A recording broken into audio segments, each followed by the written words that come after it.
કેરા high school પાસે trailer અને bike વચ્ચે અકસ્માત, બાઇક ચાલકનું ઘટના સ્થળે મોત। ભુજ તાલુકાના કેરા ગામે કેરા હાઈસ્કૂલ નજીક ટ્રેલર અને બાઇક વચ્ચે થયેલા ગંભીર અકસ્માતમાં બાઇક ચાલકનું ઘટના સ્થળે જ મોત નીપજ્યું હતું, જેમાં મૃતક બાઇક ચાલક બરદિયા ગામનું હોવાનું જાણવા મળ્યું છે। અકસ્માતમાં બાઇક ચાલકને ગંભીર ઈજા થતા તાત્કાલિક જ મોત થયું હતું। ઘટનાની ખબર પડતા આસપાસના લોકો મોટી સંખ્યામાં ઘટના સ્થળે એકત્ર થયા હતા અને સમગ્ર વિસ્તારમાં શોકનો માહોલ છવાઈ ગયો હતો। માંડવી તાલુકાના શેરડી ગામના સીમ વિસ્તારમાં લીઝની હદ બહાર ગેરકાયદેસર રીતે લેટેરાઇટનું ખનન કરવામાં આવતું હોવાની બાતમીના આધારે લોકલ ક્રાઇમ બ્રાન્ચ પશ્ચિમ કચ્છ ભુજ દ્વારા કાર્યવાહી કરી જેસીબી એસ્કેવેટર મશીન તથા 2 ડમ્પર સ્થળ પરથી સીઝ કરવામાં આવ્યા હતા, જેમાં જેસીબી એસ્કેવેટર મશીનનું ચાલક રામલાલ દુરજી મીરા, ડમ્પરનું ચાલક વિરેન્દ્રકુમાર શ્રીરાય નારાયણ પટેલ તથા બીજો ચાલક સુશીલ સિંહ અમર બહાદુર સિંહ હોવાનું ખુલ્યું હતું અને લીઝના પ્રતિનિધિ તરીકે કલ્યાણ વેલજી મહેશ્વરીની સંડોવણીની શંકા દર્શાવવામાં આવી હતી। ખાર ખનીજ વિભાગના અધિકારીઓ દ્વારા ખોદકામને શંકાસ્પદ જાહેર કરતા મશીનરી સ્થાનિકે સીઝ કરી ગેરકાયદેસર ખનન બાબતે કાયદેસરની કાર્યવાહી માટે તજવીજ હાથ ધરવામાં આવી છે। માંડવીના બીદડા તલવાણા વચ્ચે પવનચક્કીની પાંખ લઈ જતું મહાકાય ટ્રેલર અકસ્માતગ્રસ્ત। માંડવી તાલુકાના બીદડા તલવાણા માર્ગ પર પવનચક્કીની વિશાળ પાંખ લઈ જતું મહાકાય ટ્રેલરને અકસ્માત નડતા ટ્રેલર પરથી પાંખ રસ્તા પર પડી ગઈ હતી, જેના કારણે માર્ગનો એક સાઈડ સંપૂર્ણપણે અવરોધાયો અને વાહન વ્યવહાર ખોરવાયો હતો। અકસ્માત બાદ માર્ગ પર ભારે ટ્રાફિક જામની સ્થિતિ સર્જાઈ હતી, જ્યારે સ્થાનિક તંત્ર દ્વારા પાંખ હટાવવાની કાર્યવાહી હાથ ધરવામાં આવી અને માર્ગ ફરી સુચારુ કરવા પ્રયત્નો કરાયા હતા। ભુજ શહેર વિસ્તારમાં ફેસબુક પર ખોટી આઈડી બનાવી સસ્તા ભાવે સોનાના બિસ્કિટ આપવાની તેમજ 1 લાખ કા 5 lakh hand to hand delivery જેવી લોભામણી જાહેરાતો સાથે ભારતીય ચલણી નોટોના ફોટા અને વિડીયો મૂકીને લોકોને લલચાવી છેતરપિંડી કરવાની કોશિશ કરતા સોહેલ સલીમ ચાવડાને લોકલ ક્રાઇમ બ્રાન્ચ પશ્ચિમ કચ્છ ભુજ દ્વારા પકડી પાડવામાં આવ્યો, જેની પાસે 2 મોબાઈલ ફોનમાં રાજુ પટેલ તથા પ્રભાસ પટેલ નામની ખોટી ફેસબુક આઈડી ચાલુ હાલતમાં મળી આવી હતી અને તેમાં સોનાના બિસ્કિટ તથા નકલી નોટોના વિડીયો ફોટા છેતરપિંડીના ઈરાદે પોસ્ટ કરેલ હોવાનું ખુલ્યું હતું, જેથી આરોપી પાસેથી મોબાઈલ ફોન નંગ 2 કબજે કરવામાં આવ્યા હતા અને તેના વિરુદ્ધ ભુજ શહેર એ ડિવિઝન પોલીસ સ્ટેશન ખાતે ગુનો નોંધાઈ કાયદેસરની કાર્યવાહી હાથ ધરવામાં આવી છે। ગેરકાયદેસર દેશી બંદૂક સાથે એક આરોપી ઝડપાયો। ભચાઉ પોલીસે ડોલિયાસરી વિસ્તારમાં કાચા રસ્તા પરથી પેટ્રોલિંગ દરમિયાન એક ઇસમને ગેરકાયદેસર હાથ બનાવટની દેશી બંદૂક સાથે ઝડપી લેવામાં આવ્યો હતો, જેમાં પકડાયેલા આરોપી રમેશ પ્રવીણ કોલીના કબજામાંથી ₹5000 કિંમતની એક નંગ દેશી હાથ બનાવટની બંદૂક મળી આવતા મુદ્દામાલ જપ્ત કરી આરોપી વિરુદ્ધ આર્મ્સ એક્ટ મુજબ કાયદેસરની કાર્યવાહી હાથ ધરવામાં આવી છે। રાપરમાં વિવિધ વિસ્તારોમાંથી 250 જેટલા રખડતા આંખલાઓ અને ઢોરો પકડાયા। વાગડના મુખ્ય મથક રાપર શહેરમાં રખડતા આંખલાઓ અને ઢોરોના કારણે 4 લોકોના મોત અને અનેક લોકોને ઈજાઓ થતા નાગરિકોની રજૂઆતના આધારે રાપર નગરપાલિકા દ્વારા છેલ્લા 1 પખવાડિયાથી રાત્રિ દરમિયાન વિશેષ અભિયાન હાથ ધરવામાં આવ્યું હતું, જેમાં સલારી નાકા, ભૂતિયા કોઠા રોડ, માંડવી ચોક, માલી ચોક, અયોધ્યાપુરી, પ્રાગપર ચોકડી, એસટી બસ સ્ટેન્ડ રોડ સહિતના વિસ્તારોમાંથી 250 જેટલા રખડતા આંખલાઓ અને ઢોરોને પકડી લેવામાં આવ્યા છે। પકડાયેલા આંખલાઓ અને ઢોરોને રાપર, ત્રંબો, સુવઈ, ફતેગઢ, પલાન્સવા, ગાગોદર અને પદમપરની પાંજરાપોળ તથા ગૌશાળામાં મોકલવામાં આવ્યા છે, તેમજ પકડાયેલા ઢોરો અને આંખલાઓ શહેરમાં ફરી પરત ન આવે તે માટે ગૌશાળા અને પાંજરાપોળના સંચાલકોને સ્પષ્ટ સૂચનાઓ આપવામાં આવી છે। તમામ રખડતા આંખલાઓ તથા ઢોરો પકડાય ત્યાં સુધી કાર્યવાહી ચાલુ રહેશે તેમ નગરપાલિકાએ જાહેર કર્યું છે. ઉપરાંત જાહેરમાં કચરો નાખતા વેપારીઓ અને ઘાસચારો નાખતા લોકોને કડક સૂચના આપી કાયદેસરની કાર્યવાહી કરવાની ચીમકી પર આપવામાં આવી છે. આજરોજ મામલતદાર કચેરીએ મામલતદાર શ્રીના અધ્યક્ષ સ્થાને તાલુકા સ્વાગત કાર્યક્રમનું આયોજન કરવામાં આવેલ, જેમાં અરજદારશ્રીઓના તાલુકાના જુદા જુદા પ્રશ્નોને સાંભળવામાં આવેલ તેમજ તેમની રજૂઆતોને ધ્યાનમાં લેવામાં આવેલ અને તેનો યોગ્ય નિકાલ પણ કરવામાં આવેલ છે. આ કાર્યક્રમમાં મામલતદાર શ્રી અબરાસા, નાયબ મામલતદાર મહેસૂલ તુષારભાઈ વ્યાસ, નાયબ મામલતદાર દબાણ રવિ બારોટ તેમજ ઉમંગભાઈ કારકુન અને તાલુકાના અનેક કચેરીઓના કર્મચારીઓની ઉપસ્થિતિમાં કાર્યક્રમ યોજાયો હતો.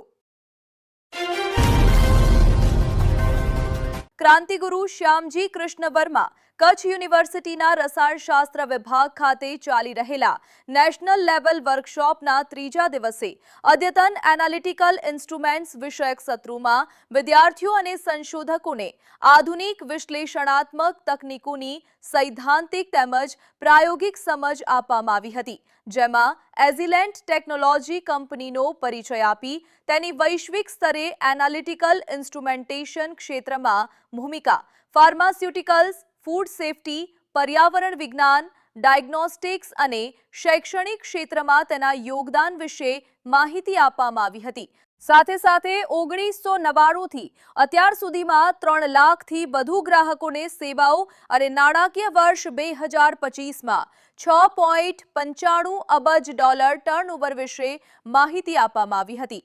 ભારતમાં sales service centre of excellence labs અને બેંગલુરુ સ્થિત લોજિસ્ટિક્સ હબ દ્વારા સંશોધનને વેગ આપવાની ભૂમિકા દર્શાવવામાં આવી હતી.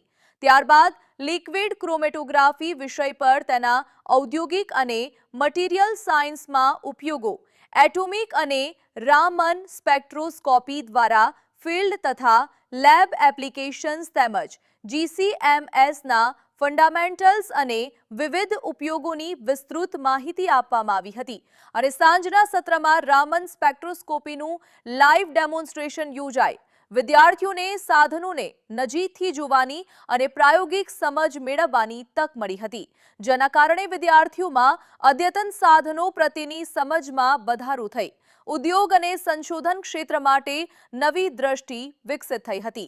मेरा नाम डॉक्टर विजय राम, मैं associate professor department of chemistry Kutch university में हूँ और अभी यहाँ पे 6 डेज़ का नेशनल वर्कशॉप हमने प्लानिंग किया है, वो कच्छ यूनिवर्सिटी में अभी चालू है। और वर्कशॉप में पूरे इंडिया में से अलग अलग एक्सपर्ट्स को हमने इनवाइट किया है और मोर देन 150 पार्टिसिपेंट्स अभी यहाँ पे प्रेजेंट है। उसको थियरी और प्रैक्टिकल का नॉलेज का सेशन अभी चल रहा है। जैसे वर्ल्ड लीडिंग कंपनीज जो है, जो वाटर्स इंडिया है, सिमार्जू, तोस्विन, रिगाकू, परकिन एल्मर, जियोल, वाटर्स, ये सभी कंपनी के एक्सपर्ट जो इंडस्ट्री में पूरे देश में घूमते हैं, वो एक्सपर्ट्स यहाँ पे आके कच्छ यूनिवर्सिटी में जो पार्टिसिपेंट्स आए हैं उसको थियरी सेशन और प्रैक्टिकली कैसे इंस्ट्रूमेंट को हैंडल करना है उसका प्रैक्टिकल डेमोन्स्ट्रेशन दे रहे हैं। तो इसलिए रिसर्च में अगर जो भी यहाँ पे मोर देन 30 PhD स्कॉलर भी आए हुए हैं, तो उसका रिसर्च में क्या वर्क चल रहा है, उसमें कोई डिफ़िकल्टी है, उसका सोल्यूशन क्या हो सकता है और इंस्ट्रूमेंट कैसे ऑपरेट करना है, वो सब की ट्रेनिंग अभी चल रही है। अभी 6 डेज़ का प्रोग्राम हमने प्लान किया है। हर दिन हमने एक या 2 अलग अलग कंपनीज़ को इन्वाइट किया है और उसके इंजीनियर्स और एक्सपर्ट जो टेक्निकल एक्सपर्ट्स है वो यूनिवर्सिटी में आ रहे हैं और हर दिन थियरी और प्रैक्टिकल के क्लास ले रहे हैं, अभी वो चालू है। રાપર તાલુકા સ્વાગત સમિતિની બેઠક મળી. આજ રોજ રાપર તાલુકા મામલતદાર કચેરી ખાતે જિલ્લા કલેક્ટર આનંદ પટેલના માર્ગદર્શન હેઠળ રાપર તાલુકા મામલતદાર HB વાઘેલાની અધ્યક્ષતામાં રાપર તાલુકા સ્વાગત સમિતિની બેઠક મળી હતી, જેમાં તાલુકાના જુદા જુદા વિસ્તારોના પ્રશ્નોની રજૂઆત થઈ હતી, જેનું જે તે વિભાગના અધિકારીઓ અને કર્મચારીઓને સૂચનાઓ આપવામાં આવી હતી. બેઠકમાં તાલુકા વિકાસ અધિકારી વાઘેલા, નાયબ મામલતદાર BD કોરાટ, બાંધકામના કૌશિક કાલરિયા, મંજુલાબેન ચૌધરી સહિતના કર્મચારીઓ ઉપસ્થિત રહ્યા હતા. રાપરમાં ધારાસભ્ય વિરેન્દ્રસિંહ જાડેજાના હસ્તે રૂપિયા 24.51 કરોડના વિકાસ કાર્યોનું લોકાર્પણ અને ખાતમુહૂર્ત. રાપર શહેરમાં વિવિધ વિકાસ કાર્યોનું લોકાર્પણ અને ખાતમુહૂર્ત કરવામાં આવ્યું હતું, જેમાં યુડીપી 88 યોજના હેઠળ નગાસર તળાવથી ત્રંબો ચોકડી સુધી ગૌરવપથ ડેવલપમેન્ટ અને રોડ વાઇડનિંગ, શહેર તથા આઉટગ્રોથ એરિયામાં paver block road, street light અને પાણીની લાઇનના કામો, ન્યાયકોટથી નગરપાલિકા મેઇન ગેટ સુધી બ્યુટિફિકેશન, નગાસર તળાવ પથ પર એન્ટ્રી ગેટ, વોક વે અને સ્ટ્રીટ લાઇટનું બ્યુટિફિકેશન, સ્વચ્છ ભારત મિશન અંતર્ગત ડમ્પ સાઇટ પર પ્રોસેસિંગ પ્લાન્ટ અને લીગસી વેસ્ટ રેમિડિએશન, ધારાસભ્ય તથા સાંસદ સભ્યની ગ્રાન્ટમાંથી સાંસ્કૃતિક હોલ, રેન બસેરા, બેસવાના બાંકડા અને પતરાના શેડના કામો, જીયુડીસી હસ્તક યુજીડી ફી ફેઝ 2 અંતર્ગત નવી ભૂગર્ભ ગટર યોજના, સર્વ શિક્ષા અભિયાન હેઠળ પાવર હાઉસ પ્રાથમિક શાળા નંબર 5નું લોકાર્પણ તેમજ જળ સંપત્તિ પેટા વિભાગ કચેરીનું લોકાર્પણ કરવામાં આવ્યું હતું. આ કાર્યક્રમમાં નગરપાલિકા પ્રમુખ ચાંદભાઈ ભીંડે, નગરપાલિકા ચીફ ઓફિસર તરુણદાન ગઢવી, ઉપપ્રમુખ બબીબેન સોલંકી, કારોબારી ચેરમેન વિકાસ શાહ, શાસક પક્ષના નેતા મહાવીરસિંહ જાડેજા સહિત નગરપાલિકાના આગેવાનો, કર્મચારીઓ અને મોટી સંખ્યામાં નાગરિકો ઉપસ્થિત રહ્યા હતા. સમગ્ર કાર્યક્રમનું સંચાલન એન્જિનિયર આશીષ ગૌસ્વામીએ કર્યું હતું અને આભાર વિધિ ચીફ ઓફિસર તરુણદાન ગઢવીએ કરી હતી. રાપર નગરપાલિકા પણ ભારતીય જનતા પાર્ટીની હોય ત્યારે વિકાસમાં કાંઈ ખૂટે એમાં શંકાને કોઈ સ્થાન નથી. વિકાસમાં કાંઈ ન ખૂટે, પરંતુ આજ મારે વાત કરવી છે કે ધારાસભ્ય તો પોતાની ફરજ બજાવતા હોય, પરંતુ જ્યારથી વિરેન્દ્રસિંહજી ધારાસભ્ય તરીકે આવ્યા છે ત્યારથી આપણે જોઈ રહ્યા છીએ કે આજે 24 કરોડ રૂપિયાના કામો વિકાસના રાપર શહેરના થઈ રહ્યા છે. આજથી લગભગ 3-4 મહિના પહેલાં આપણે આ જ જગ્યા ઉપર લગભગ 12-12.5 કરોડ રૂપિયાના ખાતમુહૂર્તના કામો કર્યા હતા. એટલે કે આ છેલ્લા 3-4 મહિનાની અંદર 36 કરોડ રૂપિયાના કામો, એટલે કે આપણે ગણતરી મારીએ ને તો 1 મહિનાની અંદર 10 કરોડ રૂપિયાના વિકાસના કામો. તમે કલ્પના કરો કે 12 મહિનાની અંદર 10 કરોડ ને 12 કરોડના કામો માંડ થતા હતા. માધાપરમાં શ્રી ક્ષત્રિય રાજપૂત સમાજના નૂતન સમાજ ભવનનું ખાતમુહૂર્ત યોજાયું. માધાપર ખાતે શ્રી ક્ષત્રિય રાજપૂત સમાજના નૂતન સમાજ ભવનના નિર્માણ માટે ભવ્ય ખાતમુહૂર્ત કાર્યક્રમ યોજાયો હતો, જેમાં અધ્યક્ષ તરીકે વિરેન્દ્રસિંહ જાડેજા પ્રમુખ, કચ્છ જિલ્લા રાજપૂત ક્ષત્રિય સભા તથા ધારાસભ્ય રાપર કચ્છ ઉપસ્થિત રહ્યા હતા.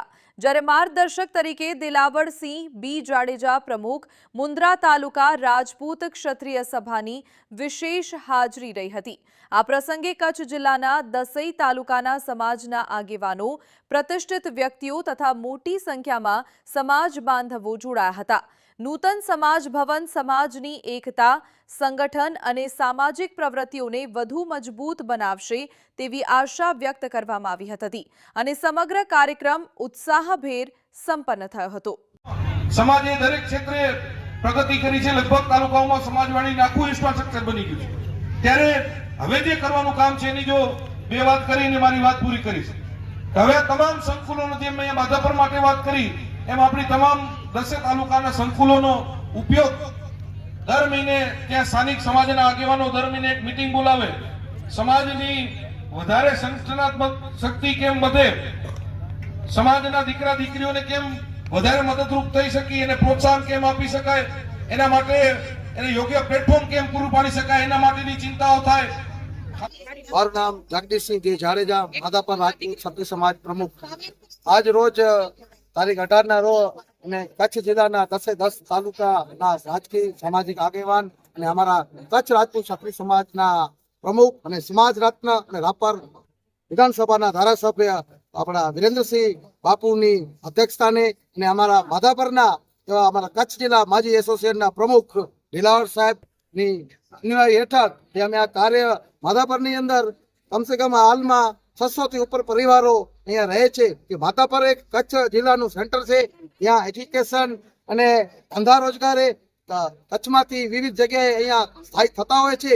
તો આ સમાજને એક એવો સંકુલની જરૂર છે કે જ્યાં નાના મોટા પરિવારો ક્યાં પણ બહાર ભાડા પેટે જવું ન પડે અને આવનારી જે આ કોમ્પ્યુટર યુગની અંદર આપણા આવનારી અમારી યુવા પેઢી માટે કોમ્પ્યુટર ક્લાસીસ હોય કે એજ્યુકેશનની વાત હોય કે આરોગ્ય ક્ષેત્રે હોય કે સમાજને એક સાથે જોડવાની જે અમે આ સંકુલ કાર્ય ઊભું કરવાની જઈ રહ્યા છીએ એ સમાજ જ્યારે એકત્રિત અને રહે સાથે રહે એવી અમે ભાવનાથી આજે જે આખા કચ્છ જિલ્લાના ક્ષત્રિયોને બોલાવ્યા હતા એની અંદર અમારું જે ટાઇટલ ક્લિયરના દાતા તરીકે 1 કરોડ 1 લાખનું અનુદાન હતું એ અમારા કચ્છના ભામાસા કહેવાય એવા જોરાવરસિંહ બાપુથી 1 કરોડ ને 1 લાખ રૂપિયાનું દાન જાહેર કરવામાં આવ્યું.